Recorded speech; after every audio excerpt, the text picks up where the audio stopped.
Office থেকে ফিরে দেখছি ছেলে ঘুম থেকে উঠে বসে আছে, আমার জন্য ওয়েট করছে। আমি আসতেই ব্যাগ ধরে টানাটানি করছে।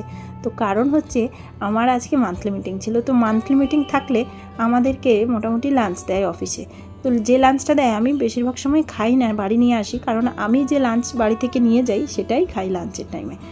আজকে সেরকমই দিয়েছিল পরোটা, আর সাথে দিয়েছিল আলুর একটা সবজি, সাথে ছিল ডিম সিদ্ধ আর মিষ্টি। তো আমি আর ছেলে মিলে ওটা খেয়েছি। ওর বাবাকে সামান্য পরিমাণ দিয়েছি। কিছুক্ষণ পরে ওর বাবা বলছে, কি হলো, আমার আর কোথায়, অলরেডি তখন শেষ হয়ে গেছে। সেই কারণে আমি বললাম ঠিক আছে, আমি তোমাকে পরোটা বানিয়ে দিচ্ছি। সেই শোনার পর থেকেই ছেলে ধরেছে আরও পরোটা বানাও, আমি খাবো। তো ছেলের আবদার আর ছেলের বাবার আবদার রাখতে আমি অলরেডি পরোটা বানাতে স্টার্ট করে দিয়েছি। এখন আমি বানাচ্ছি লাচ্ছা পরোটা। জানি না কতটা হচ্ছে, তো যাই হোক যেরকম পারছি। অফিস থেকে আসার পর শরীরটাও ভালো লাগছে না, কিন্তু ছেলের আর ছেলের বাবার আবদার রাখতে এই পরোটা ভাজছি।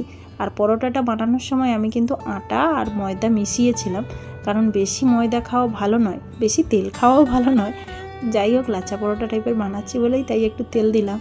অলরেডি আমাদের রুটি হওয়ার প্ল্যান ছিল, সেই কারণে কাবলি চানার আমি একটা সবজি বানিয়েই রেখে গিয়েছিলাম। যাই হোক এখনই বানিয়ে নিলাম। তো রাতের কাজটা এখনই কমপ্লিট হয়ে গেল। গরম গরম পরোটা ভেজে ছেলে আর ছেলের বাবাকে খেতে দিলাম, কিন্তু ততক্ষণে ছেলের পরোটা খাওয়ার মন চলে গেছে, ও আর খেলোই না।